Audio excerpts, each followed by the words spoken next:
So this is 8.1, and the title is integers. I'm going to say it again, and I want you to listen to it because we're going to say it together. Integers. Say it with me. Integers. So a lot of students say integers, but it's integers. Could I have a volunteer read our learning target where it says LT right there, please? Natalie? I can understand the concept of negative numbers and that they are used along with positive numbers to describe quantities. Thank you. So positive numbers are any number that is greater than 0. That could be a fraction, a decimal, or a whole number as long as it's bigger or greater than 0. We can write a positive number with no symbol whatsoever. So writing 5 or 10,000 with no symbol implies that it is positive. But you can also put a little plus or a positive sign in front of a positive number as well, like this +1 or +20. But most of the time, we're not going to include any sort of symbol. We're just going to write the number. That's what you guys are used to already doing. Now, negative numbers are any number that is less than 0. So that could be negative fractions, negative decimals, or negative versions of whole numbers, anything that's less than 0. We must put a negative sign on a negative number. If we don't, it makes it look like it's positive, right? If this -1, if you cover up the negative, now it just looks like 1, which would be considered positive. So you got to make sure you're putting a negative symbol on a negative number. And a really important note, the negative symbol must go in front of the number. Writing this is not correct.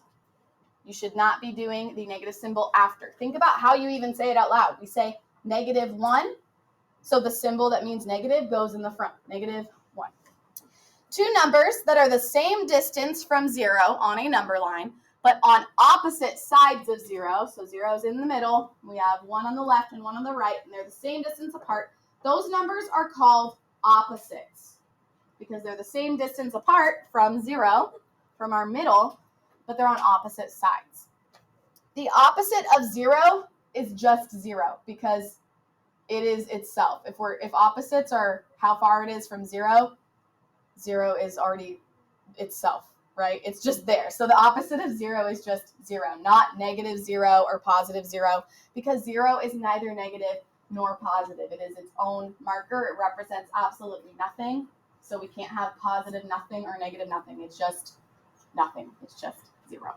So here's a little picture of what we're talking about. The middle of our number line is 0. Again, 0 is not positive, nor is it negative. It is just nothing, just 0.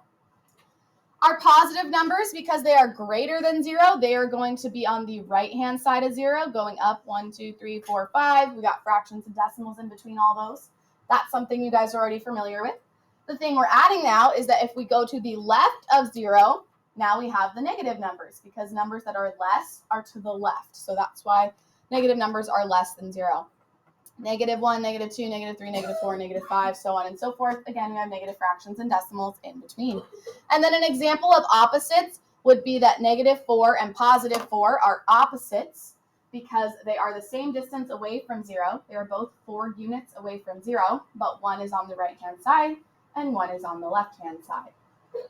Also, a really quick way to find the opposite instead of graphing it is just thinking about what is the negative version of this number, or what is the positive version of this number. For example, the opposite of -3 is just +3. It's the same number, but the other sign, the other side. So the opposite of that negative would just be the positive version.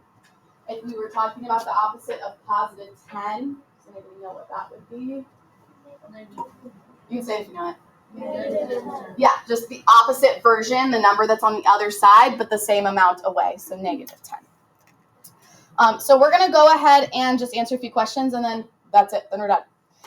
For the first two, we're going to write a positive or negative integer that represents each situation. So we're basically reading it and going, what number, positive or negative, represents this?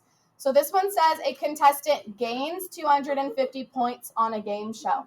So we're essentially deciding, would this be positive 250 or negative 250? Who can raise their hand and tell us what makes more sense? Maya? Positive. Yeah, if you're gaining something, that's positive. So I could write it like this. Or what would the other way be to write this that would still mean positive 250? Mia? Yeah, just no symbol at all still means positive.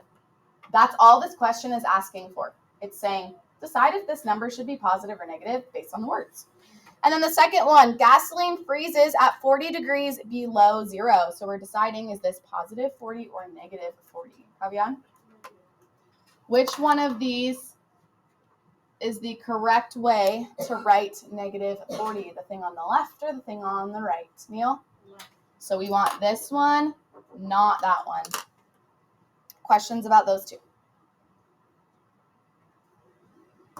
Okay, and then the next thing we're going to do is graph integers and their opposites. So graphing an integer or a number in general means you are placing it on a number line. So you have just a number line that's going horizontally across your page. Number lines can be vertical as well, but we normally deal with ones going side to side like this.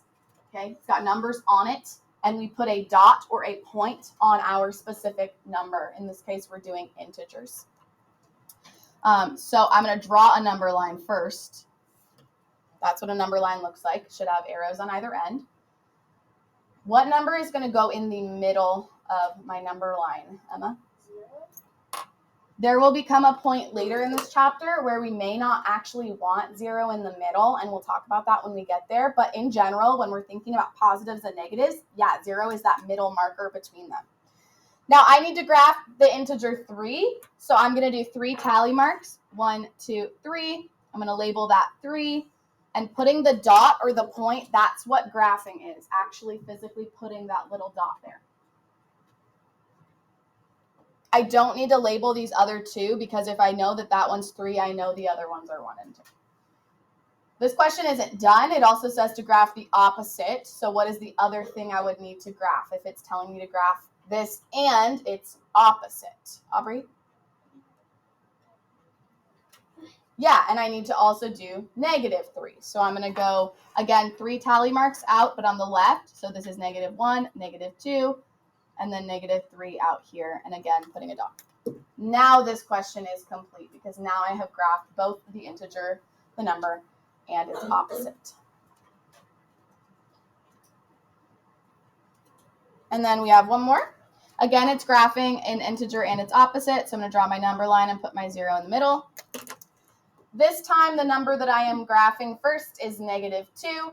Negatives are on the left-hand side, so I'm going to go 2 tally marks to the left, negative 1, negative 2, and put my dot.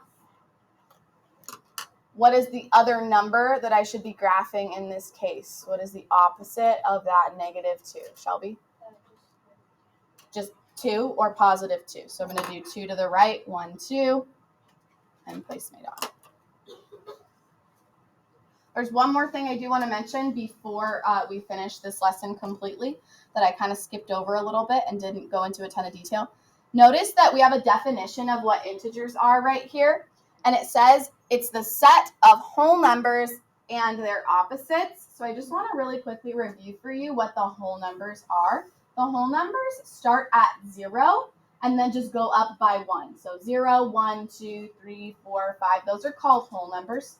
The difference between the counting numbers and the whole numbers is counting numbers start at 1, whole numbers start at 0. So integers are all of those, 0, 1, 2, 3, 4, 5, so on and so forth. And then their opposites, so the negative versions of those, negative 1, negative 2, negative 3, negative 4, negative 5. That's what integers are specifically. We will get into negative fractions and decimals later, but those are actually not called integers. They have a different name. Integers are just the whole numbers, 0, 1, 2, 3, 4, 5, so on. And then their opposites, their negative versions. Negative 1, negative 2, negative 3, negative 4, negative 5. Dash? What would 0 be? 0 is a part of the whole numbers. Because there's it's called the counting numbers, or sometimes people call them the natural numbers, and those just start with 1 only, just 1 and up. And then if we say whole numbers, that just gets a little bit bigger by just including the 0. And then the opposite of 0 is 0. So then that's included. Other questions? Okay, cool. Told you this would be a short lesson.